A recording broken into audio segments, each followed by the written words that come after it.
A morte da literatura, um tema que carrega o peso da eternidade. Uma ferida que, aberta, poucos ousam encarar de frente. Imagina-se em uma sala silenciosa, uma vela acesa tremulando e diante de você um livro antigo repousando, como se fosse um corpo que ainda guarda o calor de uma vida que já se foi. A pergunta é inevitável, é claro. A literatura, esse coração que pulsava nas palavras de tantos gênios, estaria agora em seu último suspiro? Você efetivamente decide assumir a Eu carreira nunca de assumi. escritora? Eu nunca assumi. Por quê? Eu não sou uma profissional, eu só escrevo quando eu quero. Eu sou uma amadora e faço questão de continuar a ser amadora. Profissional é aquele que tem uma obrigação consigo mesmo, de escrever. Ou então com o outro, em relação ao outro. Agora eu faço questão de não ser um profissional, para manter minha liberdade. Clarice Lispector escreveu certa vez: eu escrevo como se fosse para salvar a vida de alguém, provavelmente a minha própria vida. Não há mais nada melancólico e verdadeiro do que essa confissão. A escrita para tantos escritores não era um luxo, mas um ato de sobrevivência. Se a literatura se cala, o que resta da alma humana? Ao longo dos séculos, grandes vozes se ergueram e deixaram suas marcas.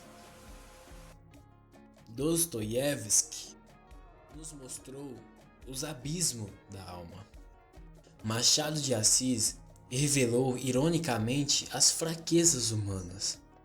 Fernando Pessoa multiplicou-se em 1000 eus para dizer aquilo que não cabia em um só homem. Todos eles não escreveram para entreter, mas para desnudar a dor, a dúvida e a solidão. A literatura foi, por muito tempo, o espelho mais cruel e ao mesmo tempo mais belo que tivemos diante de nós. Mas pense comigo. O que acontece quando esse espelho já não é mais olhado, quando suas páginas reposam fechadas, empoeiradas e em silêncio? A morte da literatura não é um acontecimento repentino, mas um lento definhar, uma agonia silenciosa. Ela morre cada vez que uma voz se cala, cada vez que uma leitura é interrompida para nunca mais voltar, cada vez que um escritor não decide escrever. Cecília Meirelles disse: a vida só é possível reinventada. A literatura sempre foi essa reinvenção constante, uma forma de reerguer contra o vazio. Mas se ela desaparecer, quem nos dará as palavras para reinventar nossa própria vida?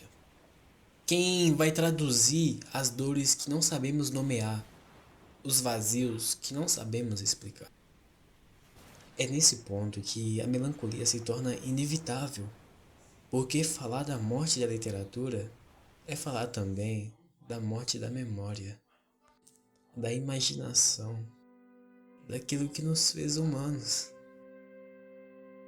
É como olhar para um jardim abandonado e aquelas flores ainda existem, mas estão secas e esquecidas.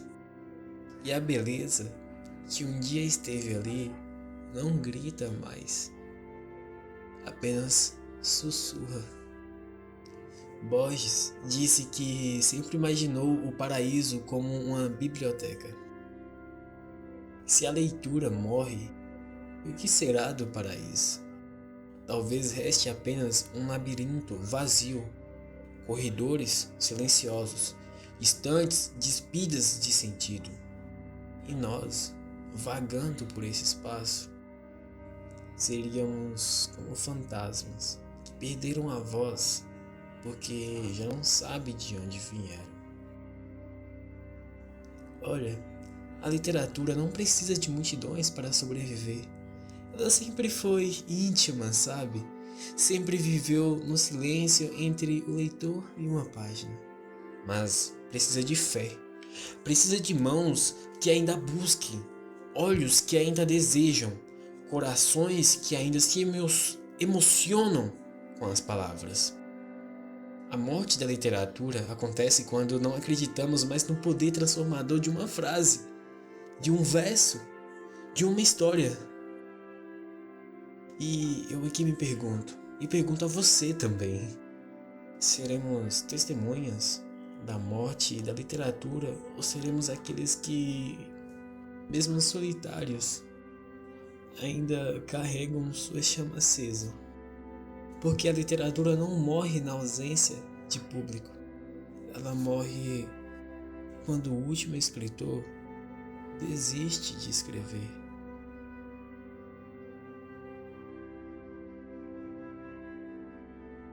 Vem comigo. Vamos atravessar juntos esse luto. Mas também essa resistência. Porque talvez a literatura esteja morrendo, de fato, sim. Mas enquanto houver quem a lê,